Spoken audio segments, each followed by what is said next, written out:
नमस्कार मित्रांनो. आज माघ शुक्ल चतुर्थी अर्थात गणेश जयंती. 14 विद्या आणि 64 कलांचा अधिपती विघ्नहर्त्या गणेशाला वंदन करून आणि माझ्या अखिल विश्वातील तमाम बंधू भगिनी आणि माता पित्यांना वंदन करून आज माझ्या या चॅनल ज्याचं नाव मी ठेवलं आहे ज्योतिष आनंद याचा शुभारंभाचा एपिसोड आपल्या सर्वांसमोर विनम्रपणे सादर करताना मला विलक्षण आनंद होतो आहे. ज्योतिष आनंद हे नाव ऐकल्यानंतर तुम्हाला वाटेल की ज्योतिष पण आहे आणि आनंद कसा आहे. कारण ज्योतिषशास्त्र असा एक विषय आहे जो महासागरापेक्षाही खोल आहे आणि तमाम गुरुवर्य लोकांनी महर्षी ऋषी मुनींनी या विषयाला एवढं समृद्ध करून ठेवलेलं आहे की त्या शास्त्राचं संपूर्ण ज्ञान घ्यायला एक जन्म काय पण अनेक जन्म कमी पडतील इतकं विस्तृत या आपल्या हिंदू प्राचीन संस्कृतीचं हे देणं जे आहे हे इतकं विशाल आहे. आणि या विषयाकडे बघताना सर्वसामान्य जनतेसाठी मी सांगू शकतो, माझ्या मराठी बांधवांना सांगू शकतो की प्रत्येक माणसामध्ये एक अनामिक हुरहुर किंवा भीती असते ज्योतिषशास्त्राबद्दल किंवा आपल्या भविष्याबद्दल. ज्योतिषाचा अर्थच असा आहे की ईश म्हणजे ईश्वर आणि ईश्वराने आपल्याला मार्गदर्शन करायला लावलेली ज्योती हा त्याचा अर्थ आहे. अर्थात हे जे मी आपल्यासमोर विशद करतो हे माझे वैयक्तिक विचार आहेत. मी कोणाचाही वाचून किंवा कोणाच्याही इतर महान लेखकांच्या विचाराने प्रेरित होऊन आज तुमच्यासमोर बिलकुल आलेलो नाही. मी ज्योतिषशास्त्राचा एक हौशी अभ्यासक आहे. माझं नाव सुनील पुजारी. गेली जवळजवळ 22-25 वर्ष या विषयाची मला विलक्षण ओढ होती आणि त्या कारणाने जेव्हा मला चान्स मिळेल तेव्हा मी संबंधित लोकांना भेटत होतो, प्रत्यक्ष रूपाने भेटत होतो, पुस्तक रूपाने भेटत होतो आणि त्या विषयाची गोडी अर्थात त्या महासागराची खोली इतकी विलक्षण आहे की जेवढं तुम्ही त्याच्या आत जाल तेवढा अवर्णनीय आनंद तुम्हाला मिळतो. आता आनंद हे नाव का ठेवलं याच्या मागचं कारण मी आजच्या या शुभारंभाच्या प्रास्ताविकात आपल्यासमोर सांगतो. लक्षात घ्या मित्रांनो की डॉक्टर, वकील आणि ज्योतिषी यांच्याकडे कोणी आनंदी हसरा चेहरा घेऊन येत नाही हो. त्यांना ज्या समस्या भेडसावतात, ज्या प्रश्नांची त्यांना उत्तर मिळत नाहीत त्या काळानुसार त्या समस्यांचं निवारण करण्याकरता या 3 प्रकारच्या ऑथॉरिटीजकडे सर्वसामान्य माणूस आपसूक ओढला जातो की ह्या व्यक्ती आपल्या समस्यांचं निवारण करतील. त्यामुळे ज्योतिषी म्हणा किंवा डॉक्टर म्हणा किंवा वकील म्हणा यांच्याकडे कोणी गुड न्यूज घेऊन येत नाही, प्रॉब्लेम्सच घेऊन येतात. आणि मग आमचे सर्व मान्यवर गुरुवर पंडित लोक जे सिद्धहस्त आहेत, शिकले सवरलेले आहेत, ज्यांच्याकडे पदव्या आहेत, पंडित असतील किंवा ज्योतिर्भास्कर असतील किंवा अलंकार असतील, कोणी असतील, विशारद असतील, हे त्यांच्या परीने त्यांना चांगलं मार्गदर्शन करतात. पण शेवटी माझा उद्देश असा आहे की ज्योतिषशास्त्राकडे तुम्ही टिपिकल ज्याचं थोड्याफार प्रमाणात लोकांमध्ये असं जनमत आहे की हा एक क्लिष्ट प्रकार आहे. एकतर ज्योतिषाकडे जायला लोक तसे धजावत नाहीत, पण भविष्याबद्दलची चिंता, त्याबद्दलची असणारी अनामिक हुरहुर, उत्सुकता ही पण त्यांना गप्प बसू देत नाही. आणि मग त्यांच्या दैनंदिन जीवनामध्ये जे काही प्रश्न निर्माण होतात त्याचं सोल्युशन हे संबंधित ज्योतिषाकडे जाऊन ते शोधण्याचा प्रयत्न करतात. माझा उद्देश एवढाच आहे की ज्योतिषशास्त्राला जास्ती कठीण स्वरूप न देता सोप्या भाषेत, सोप्या पद्धतीने, ज्याला आपण म्हणतो की चालता बोलता ज्योतिष, हे समजून घेता येतं आणि त्याबद्दलचा माझा अनुभव जो मी तुम्हाला पुढच्या सगळ्या एपिसोड्समध्ये खुलासेवार सांगणार आहे, त्यामध्ये कुठली सूत्र नाही आहेत, कुठल्याही ग्रंथाचे परिच्छेद नाही आहेत, कुठले मंत्र नाही आहेत किंवा कुठल्या महान ऋषी महर्षींनी दिलेली सूत्र नाही आहेत. मुंबईमध्ये राहताना गेली जवळजवळ 40-45 वर्ष शिक्षण होईपर्यंत पुस्तकं वाचली.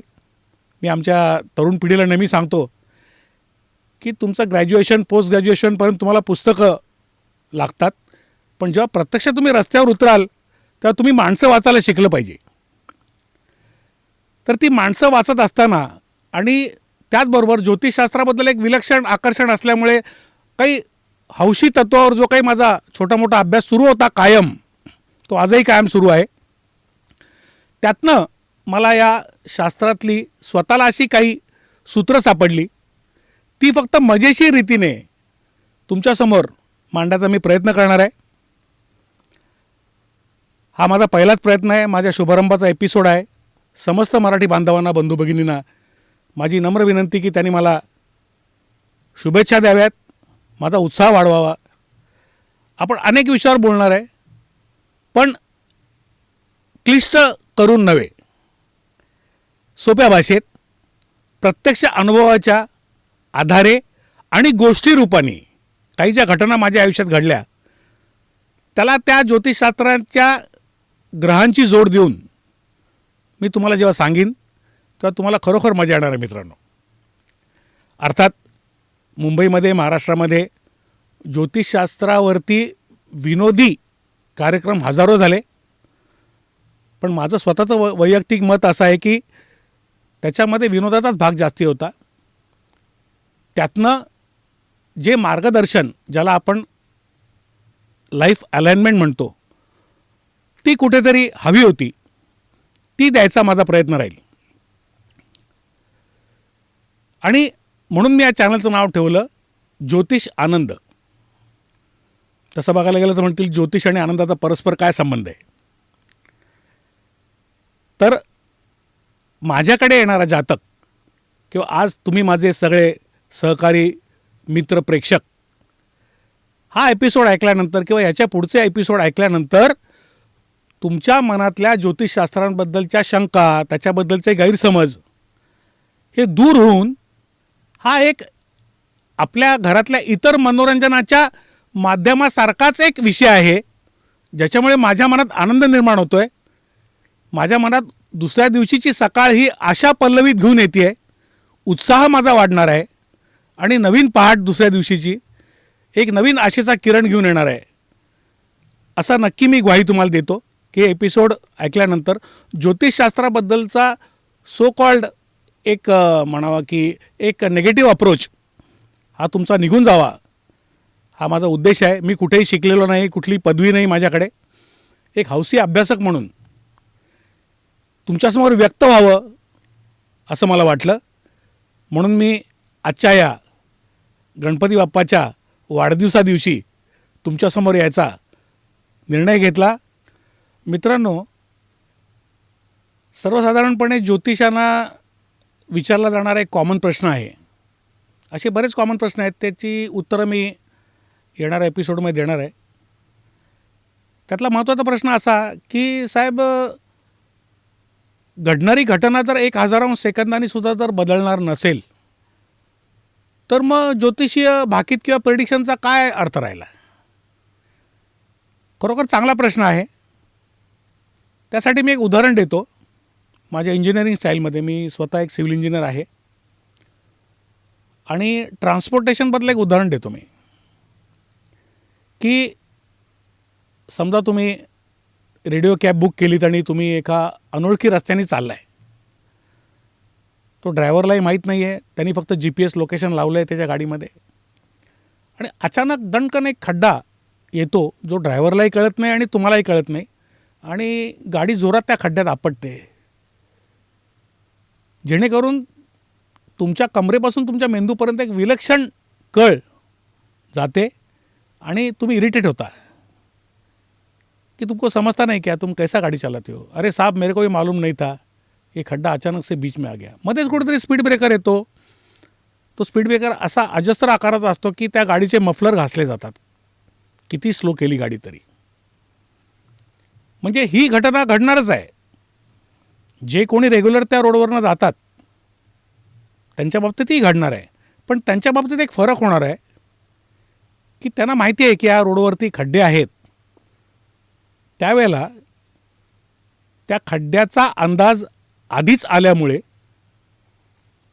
ते आपली गाडीमधली पोझिशन बसण्याची ही अगोदरच ॲडजस्ट करून ठेवणार की जेणेकरून तो खड्डा नेगोशिएट करताना आणि केल्यानंतर तो झटका त्यांना बसणार नाही. म्हणून मी कायम त्यांना उत्तर देतो की घडणारी घटना जरी बदलता येणार नाही तरी त्याचा जो इम्पॅक्ट आहे हा गाडीच्या शॉक ॲब्सॉर्बरसारखा काम करतो आणि एखादा मोठा अपघात हा साध्या खरचटण्यावर निभावला नेऊन जाऊ शकतो.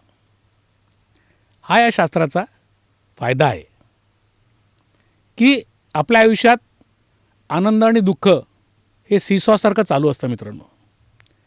तशी बघायला गेलं तर दुःखाची आपल्याला सवय असते, पण आनंद पचवता येणं आणि आनंद आणि दुःख याच्यामध्ये योग्य बॅलन्स करणं हे सगळ्यांनाच जमेल असं नाही.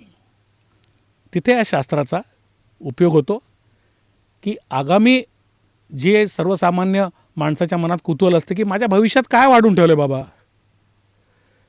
हे सांगताना कुठे सावध राहायचं आहे, कुठला काळ चांगला आहे, कुठला अतिशय चांगला आहे, कुठला न्यूट्रल आहे, कुठला खराब आहे, ह्याची कल्पना जर आधी मिळाली तर तो माणूस, तो जातक चांगलं प्लॅनिंग करू शकतो, त्याचं नियोजन करू शकतो आणि तो काळ व्यवस्थित अतिशय बॅलन्स पद्धतीने तो काळ व्यतीत करू शकतो आणि मग पुढच्या चांगल्या काळाकडे मार्गक्रमणा करू शकतो. मित्रांनो, ज्योतिषशास्त्र हे नुसतंच प्रेडिक्शनचं टूल नाही आहे. एखाद्या चांगल्या ज्योतिषाकडून चांगलं मार्गदर्शन अपेक्षित आहे, पथदर्शन अपेक्षित आहे, ज्याला आपण लाईफ अलाइनमेंट म्हणतो. मी तर म्हणेन की प्रेडिक्शन म्हणजे भूतकाळात ही घटना तुमच्या आयुष्यात कधी घडली, आता कधी घडणार आहे, भविष्यात काय घडणार आहे, तुमचं लग्न कुठल्या तारखेला होणार आहे, तुम्हाला मूल कुठल्या तारखेला होणार आहे, हे ठीक आहे. पण मानवी आयुष्यामध्ये खूप अडथळे येतात. त्या अडथळ्यांवर मात करून तुम्हाला तुमचा मार्ग कसा सुकर करायचा आहे याबद्दल मार्गदर्शन सगळ्यांना अपेक्षित असतं.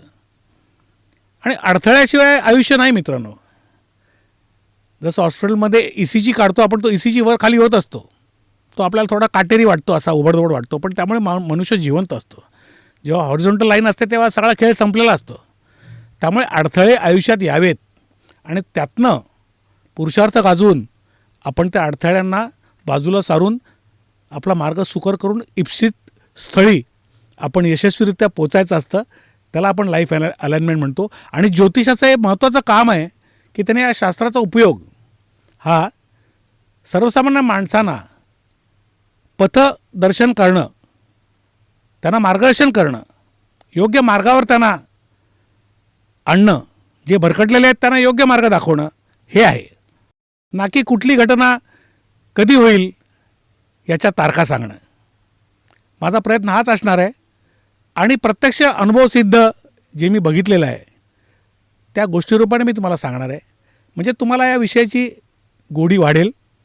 तुम्ही हा विषय, जसं आपण एखाद्या मल्टिप्लेक्समध्ये जाऊन सिनेमा बघतो, नाटक बघतो थिएटरमध्ये जाऊन, किंवा यूट्यूबवर किंवा आपल्या घरच्या टी व्हीवर काही विनोदी कार्यक्रम, संगीताचे कार्यक्रम बघतो ना, तसाच हा विषय मनोरंजक वाटेल, हा माझा उद्देश आहे.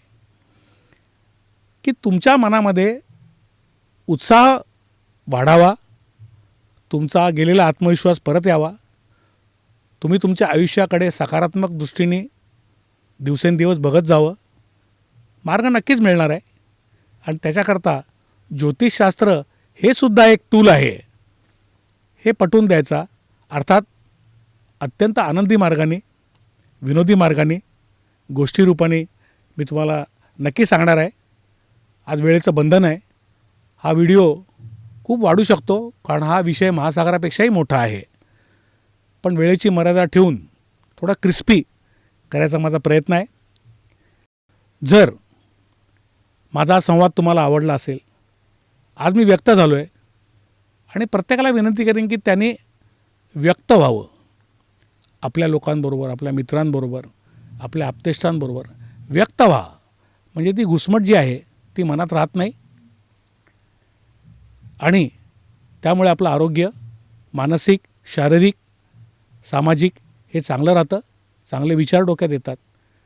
आनंदी राहा, खुश राहा, आनंद द्या, आनंद घ्या. वनी आनंद, भुवनी आनंद, आनंद वन भुवनी. थांबतो इथे. परत भेटूया लवकरच माझ्या दुसऱ्या एपिसोडच्या निमित्ताने एक नवीन विषय घेऊन. हलक्या फुलक्या पद्धतीने मांडण्याचा माझा विचार कायम असेल. जरूर आपल्या सगळ्यांच्या शुभेच्छा आणि आशीर्वाद माझ्या आणि माझ्या चॅनलच्या पाठीमागे सदैव असू द्यात, ही विनम्र विनंती. नमस्कार. मंगलमूर्ती मोरया.